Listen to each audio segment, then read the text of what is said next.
Sri Gurubhyo Namaha children, welcome to Sri R.M. Jain Group of School Online Teaching Academy Ekalaiva. Class 9 Civics. Working of institution. In our previous session, we learnt about an example government order, how major decisions are taken and implemented in a country and how dispute regarding these issues are resolved.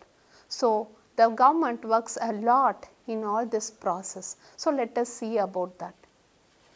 So, governing a country involves various such activities. For example, government is responsible for ensuring security to the people, that is to the citizen. Then it also plays a effective role in giving education and health to all. These activities are performed by various institutions. So, in this chapter we are going to learn about these various institutions. So, democratic government rests on different institutions run by the country.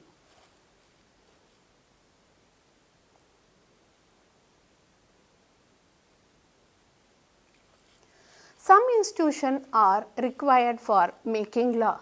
They are parliament, and some institutions take decision and implement them. They are the prime minister and civil servants. And some institutions work to resolve the disputes thus arised. They are the Supreme Court.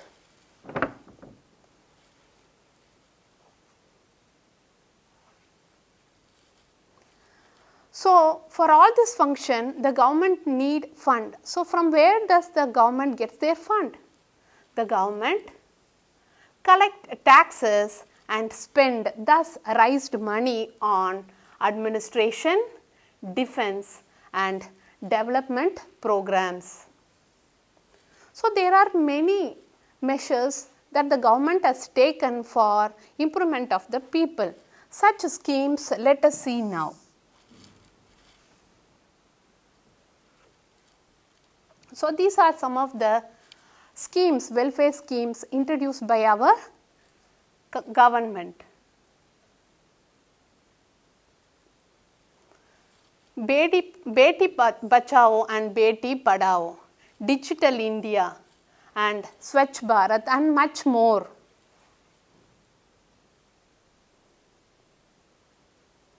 So, to attend all these tasks, to attend all these tasks, several arrangements are made in all democracies in any country, in every country. So, they are called as institutions. So, here these are the institutions. They are the legislature, executive and judiciary. So, only when these institutions work well, we can function well in a country.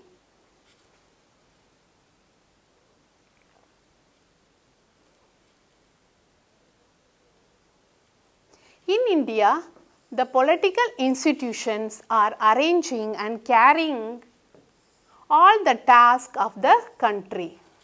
Working with institutions are not easy. It has lots of rules and regulation, and this institution, they bind the hands of the leaders also.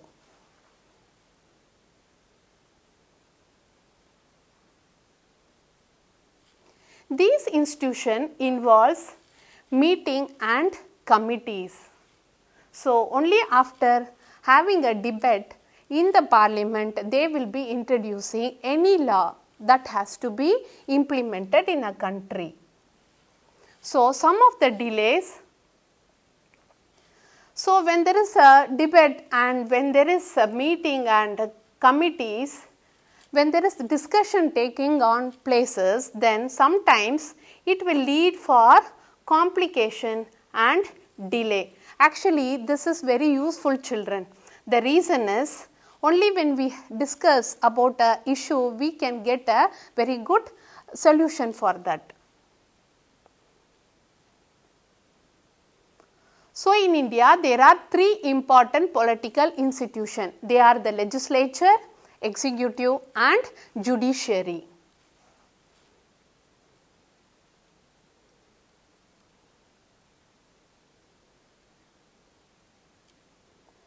So, legislature, the Prime Minister and the Cabinet Ministers, they are the legislative body and they take all the important decisions in the government.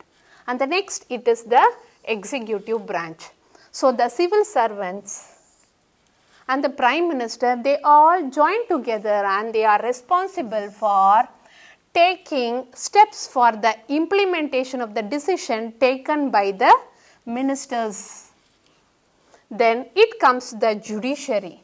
So, the Supreme Court is an institution where dispute between the citizen, not only between the citizen, even between the government or states.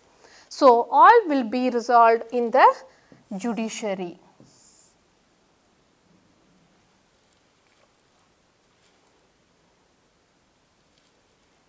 So, why do we need a parliament? So, in all democracies, an assembly of elected representatives. So, the people, they will be electing the representative. So, they are in the parliament. So, the elected representative exercises supreme political authority on behalf of the people. So, on behalf of the people, the elected representative exercises the supreme power.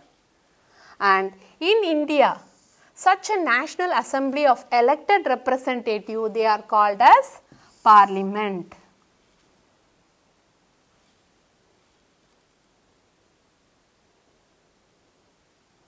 So, what do we call in state level? So, this elected representative in state level, we call them as legislative assembly. So, the body of elected representative at the state level, they are called as legislative assembly. And the name of this legislative assembly may vary from one country to another country, but in all the country, they will be having a legislature.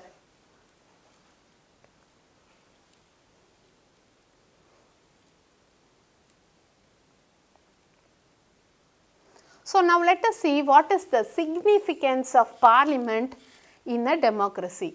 The parliament exercises political authority on behalf of the people in many ways. The first and the foremost thing, it is the making law. So, this parliament is the final authority for making any law. And not only making any law, they can change any law or abolish any law. So, it can also change the existing law or abolish the existing law and make a new one in its place. So, we saw this in the previous session about the example of Mandal Commission. So, the next one is the parliament exercises control over those who run the government. So, even the prime minister, if the decision what they have taken in the parliament is not up to the mark, then they have to change it. If the majority is not going to support them, then they need to change it. So, the parliament exercises control over all those who run the government. So, no decision can be taken without the support of a parliament. Only after 2/3 majority of vote, only when they get 2/3 majority of the vote, they can pass any law.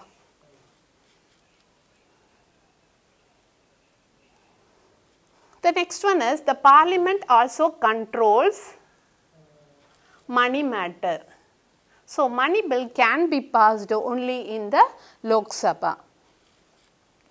This parliament is the highest forum of decision and debates on public issues and national policies in any country, children. So, we can seek information from the parliament.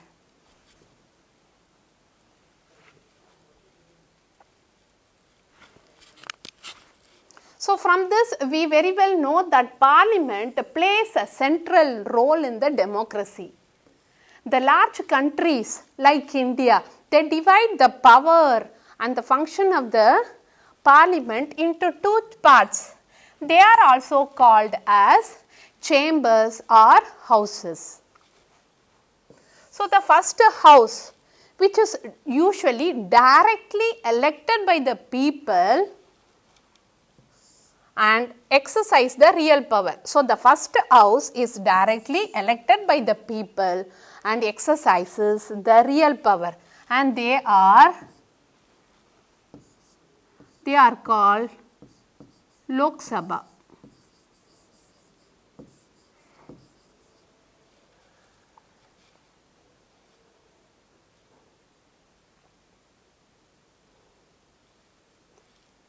And the second house, which is indirectly elected and which performs many special functions, they are called as Rajya Sabha.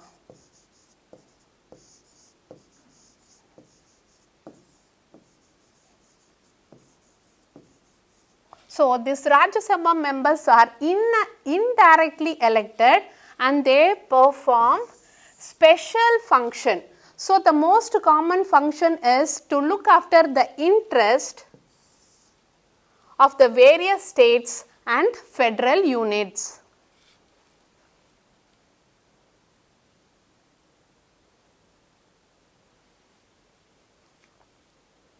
So, let us see in India what are the two chambers. So, in India the parliament consists of two chambers. The first one is Rajya Sabha and the Lok Sabha. So, Rajya Sabha we call them as Council of States and the Lok Sabha we call them as House of the People. The reason is all the elected members, they will be in the Lok Sabha. So, only it is called as House of the People. So, the President of India is a part of the parliament. The reason is all the laws are passed in his name. Only after getting the assent of the President, a bill can become a law. So, all laws are made in the houses. They will become a law only after getting the assent of the President.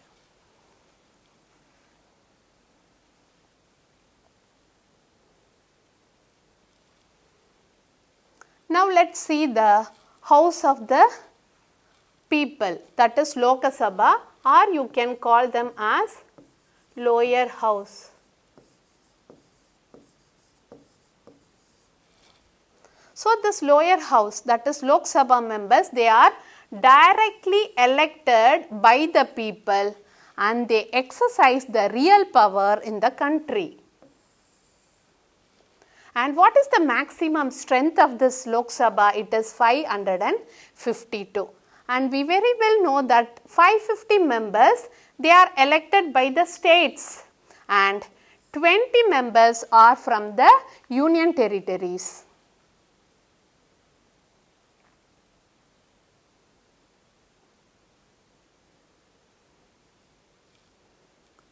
And the President of India, he nominates 2 members to the Lok Sabha from the Anglo-Indian community. And at present, the members of Lok Sabha is 545.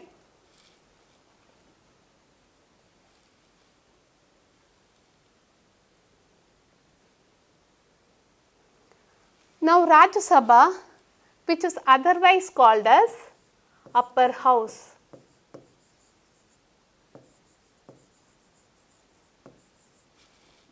It performs some special function. So, the most common work of the second house, that is the Rajya Sabha, is to look after the interest of the various states and the federal units.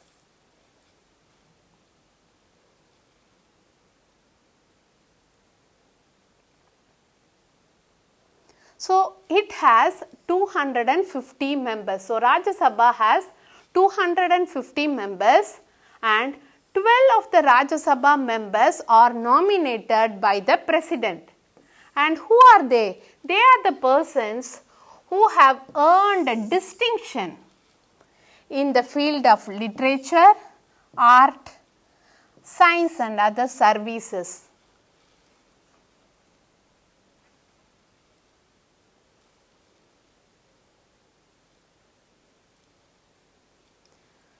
Actually, this Rajya Sabha, it is a permanent body, children.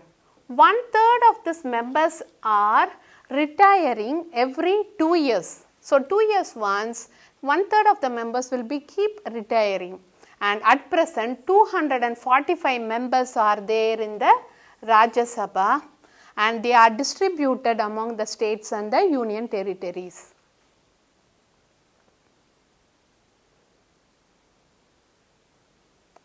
Now, let us see the difference between the Lok Sabha and the Rajya Sabha. So, we very well know this Lok Sabha is the lower house and Rajya Sabha is the upper house. And the members of the Lok Sabha are directly elected by the people, and the members of Rajya Sabha, they are elected by the elected members of the legislative assembly, that is the state legislative assemblies. Then the period of Lok Sabha is just 5 years. So, only we get 5 years once election, and the Rajya Sabha, it is a permanent body, and 1/3 of its members keep retiring every 2 years, children. Then the maximum strength of this Lok Sabha is 552 members, and Rajya Sabha has not more than 250 members.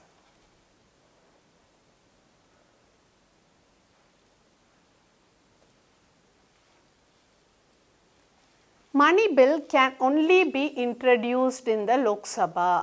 So, when a government wanted to introduce money bill, it can be introduced only in a Lok Sabha. Rajya Sabha, we cannot introduce money bill, but ordinary bill can be introduced in the Rajya Sabha, and it grants the money for running the administration of the country. But here Rajya Sabha, they cannot access for the money bill. Say they do not exercise much power on the money bill. So, this Lok Sabha, it's more powerful than the Rajya Sabha, and this Rajya Sabha is less powerful than the Lok Sabha.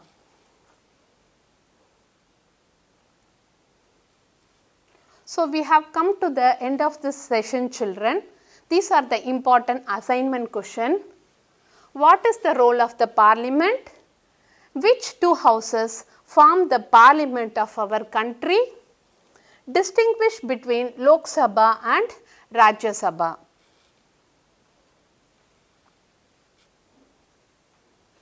To be continued.